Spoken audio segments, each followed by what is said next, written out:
વિદ્યાર્થી મિત્રો, આજે આપણે એક સ્ટેપ આગળ વધીએ અવરોધમાં.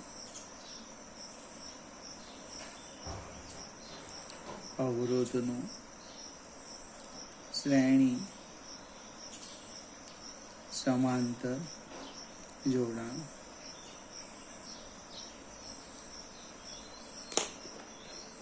અવરોધનું શ્રેણી સમાંતર જોડાણ આપણે કેપેસિટરમાં જોઈ ગયા. શ્રેણી અને સમાંતર એને પણ યાદ કરીશું.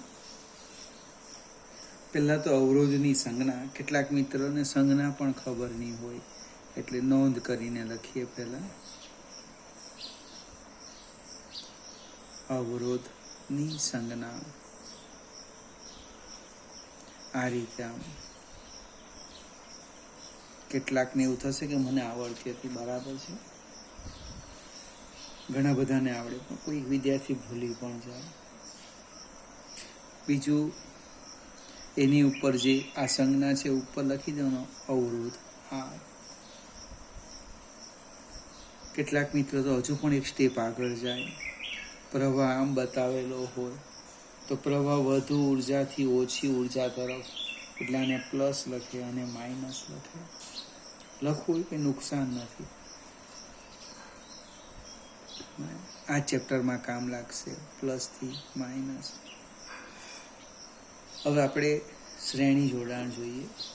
આ શ્રેણી અને સમાંતર લગભગ આપણે 2 વાર શીખીશું. હમણાં 1 વાર શીખવું અને એક કિર્ચોફના નિયમ આવે છે તેમાં પણ આપણે ખૂબ ઝડપથી જોઈ લઈશું. હેડિંગ લખી દઈએ, શ્રેણી જોડાણ. હવે 3 અવરોધ લઈએ આ રીતના. 1,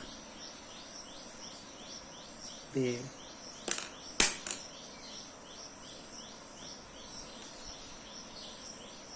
અને 3.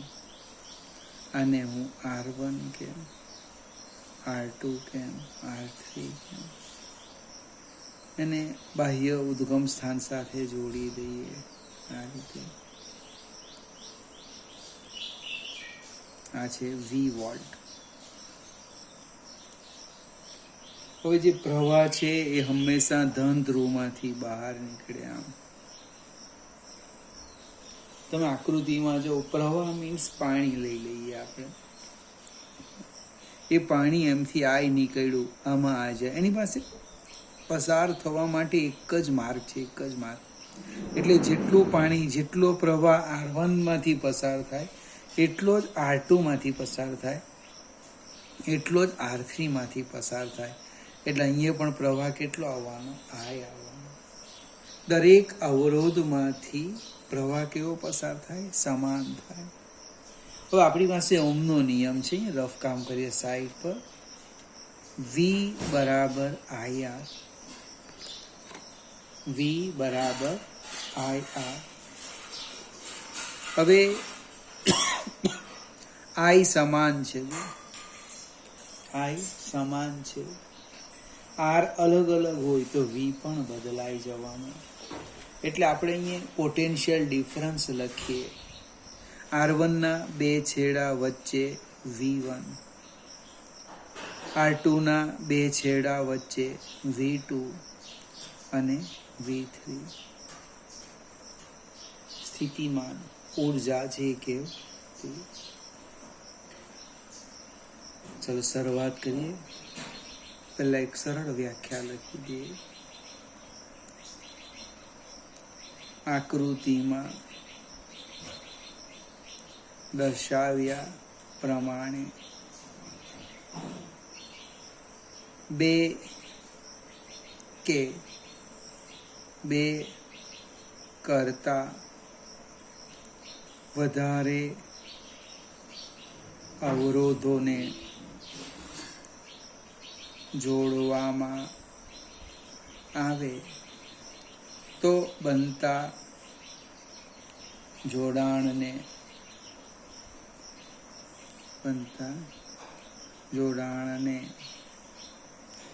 અવરોધોનું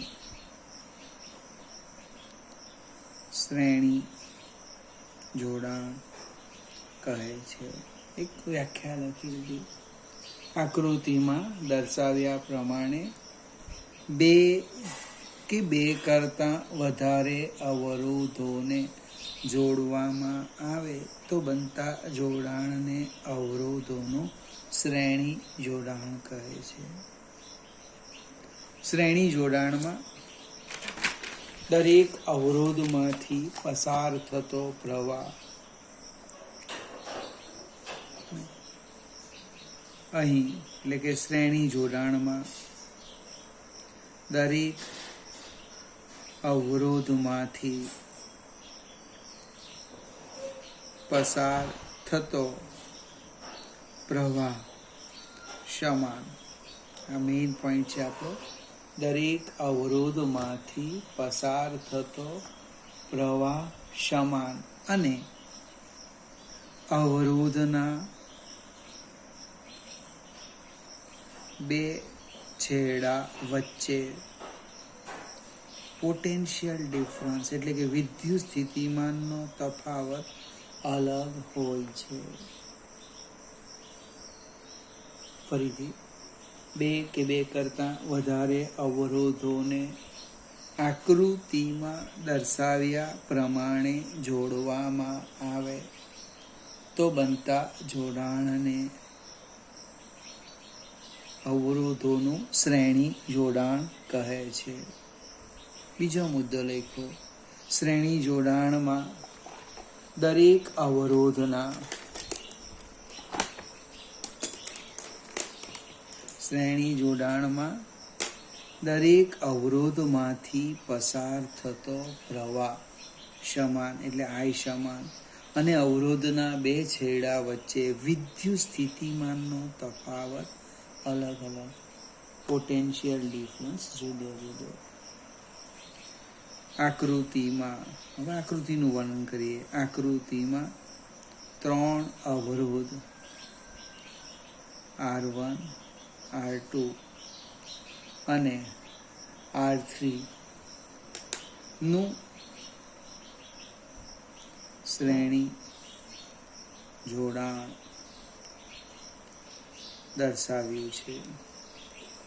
આકૃતિમાં 3 અવરોધ R1, R2 અને R3 નું શ્રેણી જોડાણ દર્શાવ્યું છે. દરેક અવરોધમાંથી પસાર થતો સમાન પ્રવાહ લઈ લીધો આપણે કેટલો I અને સમાન પ્રવાહ I અને અવરોધના બે છેડા વચ્ચે પોટેન્શિયલ ડિફરન્સ અનુક્રમે V1, V2 અને V3 છે. ત્યાર પછી લખું કુલ પોટેન્શિયલ ડિફરન્સ. વિદ્યુત સ્થિતિમાં એ અદિશ ભૌતિક રાશિ એટલે કે V બરાબર V1 plus V2 plus V3. સમીકરણ 1. ઓહમનો નિયમ લખી દેવ. V1 બરાબર IR1 અલ્પ વિરામ, V2 બરાબર IR2 અલ્પ વિરામ, V3 બરાબર IR3. આ 3 કિંમત સમીકરણ 1 માં મૂકી દેવું. એટલે કે V બરાબર IR1 plus IR2 plus IR3. I સામાન્ય કાઢી લો. R1 plus R2 plus R3 સમીકરણ 2. આ તો આગળ જોઈ કે એ જ પ્રકારનું છે. હવે આપણે એક શબ્દ લખવાના. આ 3 અવરોધનો અને આ 3 અવરોધનો સમતુલ્ય અવરોધ, 3 અવરોધનો સમતુલ્ય અવરોધ એને હું R લઈ લેમ. એનો અર્થ એવો થાય કે આ 20 વોલ્ટની બેટરી સાથે જો 8 ઓહ્મનો અવરોધ જોડવામાં આવે તો તેમાંથી આટલો જ પ્રવાહ પસાર થાય. કહેવાનો અર્થ V બરાબર IR. સમીકરણ 3. ફરીથી આ 3 અવરોધોનો સમતુલ્ય અવરોધ લઈ લીધો R. એનો અર્થ V is equal to IR. સમીકરણ 2 અને 3 પરથી સમીકરણ 2 અને 3 પરથી શું થવાનું છે? IR બરાબર I કૌંસમાં R1 plus R2 plus R3 લગભગ I નીકળી ગયા તો સમતુલ્ય અવરોધ આવી ગયો. સમતુલ્ય અવરોધ કેટલો આવ્યો? R બરાબર R1 plus R2 plus R3. મિત્રો, શ્રેણી જોડાણમાં જે સમતુલ્ય અવરોધ છે એ કેટલો આવે છે? દરેક અવરોધનો અધિસરવાળો R1 plus R2 plus R3 plus R4. જો તમે કેપેસિટર શીખ્યા હોય તો આ સૂત્ર શામાં આવતું હતું? સમાંતર જોડાણમાં આવતું હતું. એટલે કેટલાક મિત્ર જે ગોખવા પ્રયત્ન કરે અવરોધ અને કેપેસિટરને મિક્સ કરી દે. ઓબ્જેક્ટિવના પણ માર્ક્સ જતા રહે, એક્ઝામ્પલમાં પણ જતા રહે, થિયરીમાં પણ જતા રહે. એટલે આને સમજવું પડશે. કેપેસિટરમાં શ્રેણીમાં 1/C1 plus 1/C2 plus 1/C3 આવે. જ્યારે અહીંયા આવે છે સાદો સરવાળો કરવાનો છે. R બરાબર R1 plus R2 plus R3. વ્યાપક લખીએ, નોંધ કરીએ. હવે નોંધ, n અવરોધ હોય તો R is equal to R1 plus R2 plus R3 so on plus Rn. શ્રેણી એટલે સિરીઝ. સિરીઝનો કેટલાક મિત્રો અહીંયા RS લખે. RS એ પણ ચાલે. સિરીઝ માટે RS લખી દેવાનું. હવે ધારો કે R1 બરાબર R2 બધા જ અવરોધ સમાન હોય અને એનું મૂલ્ય હું R લઈ લેમ તો RS કેવી રીતના લખાય છે? R પ્લસ R સોન કેટલી વખત? n વખત. એટલે સમતુલ્ય અવરોધ કેટલો થયો RS માં? NR. ઓબ્જેક્ટિવ ખાસ કામ લાગશે. 5 સમાન અવરોધને શ્રેણીમાં જોડવામાં આવે તો સમતુલ્ય અવરોધ 5R. બીજો મુદ્દો છે RS નું મૂલ્ય એટલે સમતુલ્ય અવરોધ. સમતુલ્ય અવરોધ સૌથી મોટા અવરોધ કરતા પણ મોટા અવરોધના મૂલ્ય કરતા પણ મોટો મળે.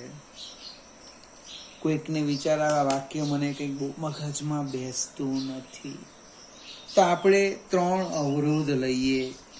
3 ઓહ્મ, અલ્પવિરામ 5 ઓહ્મ અને 7 ઓહ્મ.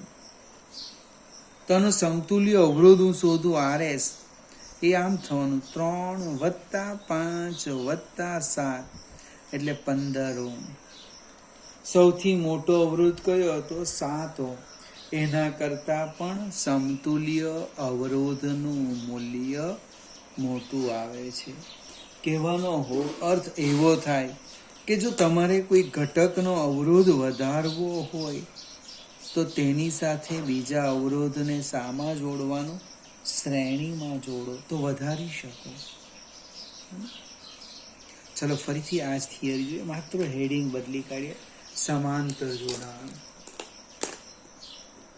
શ્રેણીની જગ્યાએ શું લખી દઈએ? સમાંતર.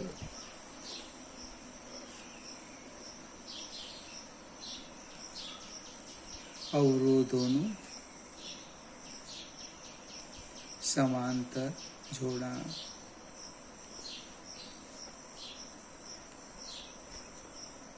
ત્રણ અવરોધ લઈએ, આકૃતિ પહેલા દોરી દઈએ.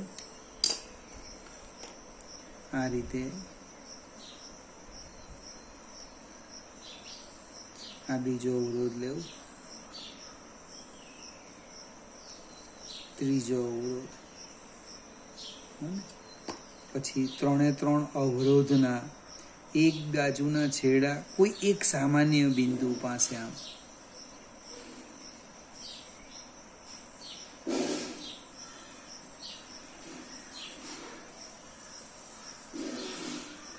હાથથી દોરી દેવાનો. ફૂટપટ્ટીનો બહુ ઉપયોગ નહીં કરવાનો, સમય બગડે.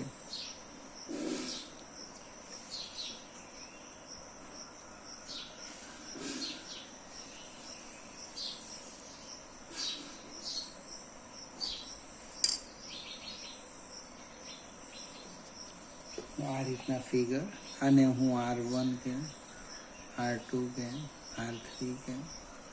ત્રણ અવરોધના એક બાજુના છેડા કોઈ એક સામાન્ય બિંદુ પાસે અને બીજી બાજુના છેડા બીજા કોઈ એક સામાન્ય બિંદુ પાસે જોડવામાં આવે તો બનતા જોડાણને અવરોધોનું સમાંતર જોડાણ કહે છે. હવે અહીંયા શું થવાનું? પ્રવાહ આવવાનો. પ્રવાહ આઈ. હવે અહીંયા આઈ પ્રવાહ આવે એટલે કે પાણી આવે તો પાણી વહેવા માટે ત્રણ માર્ગ છે, એક કરતાં વધારે માર્ગ. શ્રેણીમાં એક જ માર્ગ હતો, એટલે અહીંયા વિભાજન કરી દઈએ. I1, I2, I3. આ જે I1, I2 અને I3 અહીંયા આવે, બને અહીંયા આવવાના I1, અહીંયા I2, I3 એ ભેગા થઈને પાછો કેટલો બનવાનો? I. ઋણ ધ્રુવમાં દાખલ થાય, અહીંથી નીકળે. પહેલા આપણે વ્યાખ્યા લખીએ. જે શ્રેણીમાં લખી એ જ લખવાની. Potential difference. દરેક અવરોધના બે છેડા સીધા જ વોલ્ટેજ V વોલ્ટ સાથે આવે, એટલે દરેક અવરોધના બે છેડા વચ્ચે પોટેન્શિયલ ડિફરન્સ સમાન આવવાનો, V આટલો આવવાનો.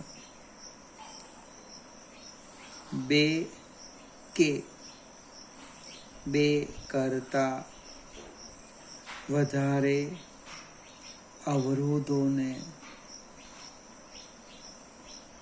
આકૃતિમાં બે કરતા વધારે અવરોધોને આકૃતિમાં દર્શાવ્યા પ્રમાણે જોડવામાં આવે. બે કરતા વધારે અવરોધોને આકૃતિમાં દર્શાવ્યા પ્રમાણે જોડવામાં આવે તો બનતા જોડાણને અવરોધોનું સમાંતર જોડાણ કહે છે. અહીં દરેક અવરોધમાંથી પસાર થતો પ્રવાહ જુદો જુદો છે. દરેક અવરોધમાંથી પસાર થતો પ્રવાહ કેવો આવવાનો? અલગ આવવાનો, જુદો જુદો આવવાનો. અને પોટેન્શિયલ ડિફરન્સ કેવો આવવાનો? સમાન. શ્રેણીમાં પ્રવાહ સમાન, પોટેન્શિયલ ડિફરન્સ જુદો જુદો. સમાંતરમાં પ્રવાહ અસમાન અને પોટેન્શિયલ ડિફરન્સ સમાન. શ્રેણીમાં પ્રવાહ વહેવા માટે એક જ માર્ગ, આમાં એક કરતાં વધારે માર્ગ આવે. હવે કુલ પ્રવાહ લખો અથવા લખો આકૃતિમાં. ત્રણ અવરોધોનું સમાંતર જોડાણ દર્શાવ્યું છે. આકૃતિમાં ત્રણ અવરોધોનું સમાંતર જોડાણ દર્શાવ્યું છે. તેમાંથી પસાર થતો પ્રવાહ, 3 અવરોધ નામ લખાય, R1, R2 અને R3. અહીં આપણે ઉમેરી દઈએ 3 અવરોધ કયા કયા, R1, R2 અને R3 નું સમાંતર જોડાણ દર્શાવ્યું છે.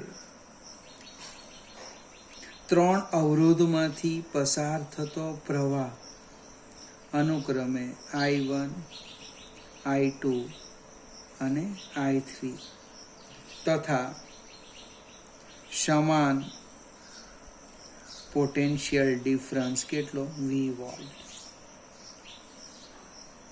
હવે કુલ પ્રવાહ લખો. ત્યાં કુલ પોટેન્શિયલ ડિફરન્સ લખ્યું હતું. કુલ પ્રવાહ એને આપણે લખીએ I બરાબર I1 plus I2 plus I3. જેટલા હોય એટલા લખી દેવાના. સમીકરણ નંબર આપી દેવ 1. હવે ઓહમનો નિયમ લખું છું કે V બરાબર IR, એનો અર્થ I બરાબર V અપન R. V બરાબર IR, એનો અર્થ I બરાબર V અપન R. તો આપણે લખીએ I1 કેવી રીતે લખાય, જો I1 બરાબર V અપન R1 અલ્પ વિરામ, I2 બરાબર V અપન R2 અને I3 બરાબર V અપન R3. સમીકરણ 1 માં કિંમત મૂકતા, સમીકરણ 1 માં કિંમત મૂકતા શું થવાનું, આ I છે, I બરાબર I1 તો કે V અપન R1, I2 V અપન R2 plus V અપન R3. અંશમાંથી V સામાન્ય નીકળે. બધા ગણિતના સ્ટેપ છે. હવે 1 અપન R1 plus 1 અપન R2 plus 1 અપન R3. હવે V ને હું સામે લઈ જામ, I અપન V બરાબર 1 અપન R1 plus 1 અપન R2 plus 1 અપન R3. સમીકરણ 2. હવે 61 એની બાજુમાં લખી દે, ખ્યાલ આવે એટલા માટે.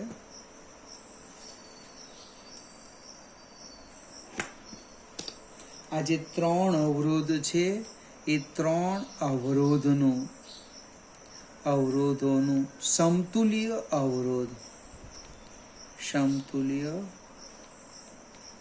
અવરોધ કેટલો ધારી લઈએ, R. સમતુલ્ય અવરોધ R નો અર્થ લખો કે V બરાબર IR. આ 3 અવરોધની જગ્યાએ ઉદ્ગમ સ્થાન સાથે R ઓહમનો અવરોધ જોડું, તેમાંથી આટલો જ પ્રવાહ પસાર થાય, I. તો R ને આ 3 અવરોધોનો સમતુલ્ય અવરોધ કહે છે. આ સમીકરણ 3 અને આ સમીકરણ 2 હજુનું સાદું રૂપ આપીએ. 3 આને નહીં કહીએ, I અપન V લખીએ, જો 1 અપન R. આને 3 કહીએ, આને નહીં. કેમ આવું કીધું, તો અહીંયા મારે I અપન V છે એટલે અહીંયા મેં પણ I અપન V કીધું. સમીકરણ 2 અને 3 ની ડાબી બાજુ સરખી જ, I અપન V, I અપન V. સમીકરણ 2 અને 3.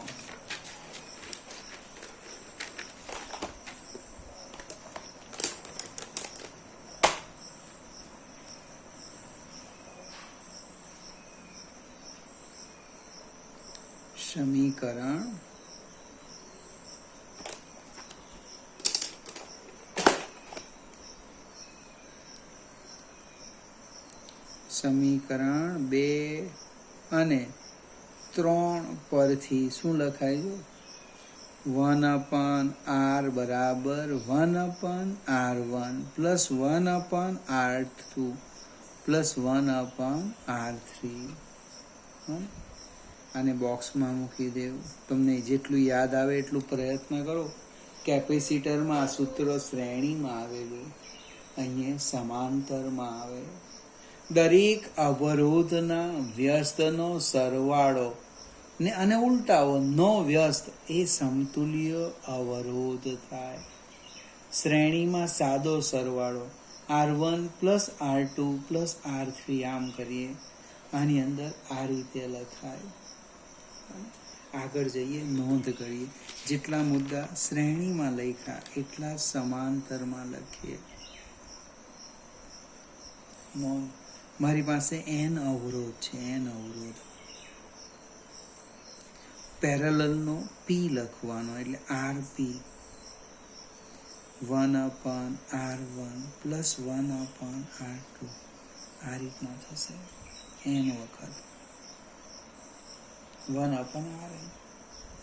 જો દરેક અવરોધ સમાન હોય, દરેક અવરોધ હું લઈ લેમ સમાન, તો સમતુલ્ય અવરોધ જો 1/Rp પેરેલલનો P 1/R plus 1/R plus 1/R plus on કેટલી વખત? n વખત. અને એનો અર્થ સમછેદી પદ એટલે 1/Rp બરાબર n/R. દરેક અવરોધના વ્યસ્તનો સરવાળો તો કરી દીધો, નો વ્યસ્ત એટલે ઉલટાવી કાઢો R/n. બીજો મુદ્દો લખો. આ જે સમતુલ્ય અવરોધ છે, સમતુલ્ય અવરોધ સૌથી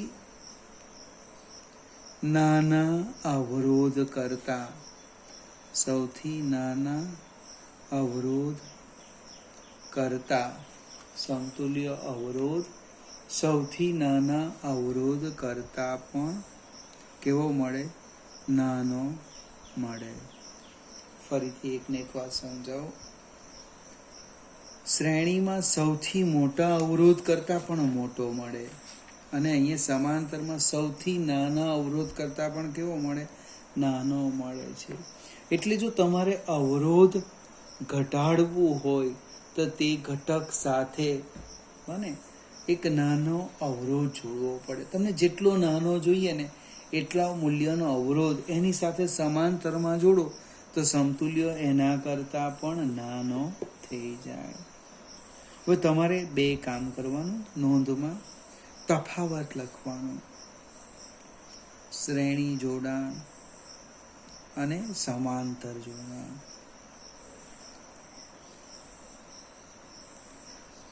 નો તફાવત. આ વિડીયો જો એટલે તફાવત લખીને મને વોટ્સઅપ પર જેમ તમે બાયોલોજીમાં મોકલાવતા છે તેમ મોકલી દેવાનું. હું મારી અનુકૂળતાએ જોઈ લઈશ. કમસે કમ 5-6 મુદ્દા લખાય એવા છે. પ્રવાહ લખવાનો સમાન અસમાન, પોટેન્શિયલ ડિફરન્સ લખવાનો સમાન અસમાન, અને સમતુલ્ય અવરોધ લખવાનો. તમને જે ખ્યાલ આવે તે. કોઈક બીજી બુકની મદદ લેવી હોય પણ એમાં મજા નહીં આવશે. જાતે વિચારીને લખો તો એ આજીવન યાદ રહે. એટલે આ વિડીયો જોઈ લીધા પછી તમારે મને શ્રેણી અને સમાંતર જોડાણનો તફાવત ના 4-5 જેટલા મુદ્દા આવે એટલા લખીને ફોટો પાડીને વોટ્સઅપ કરવાનું.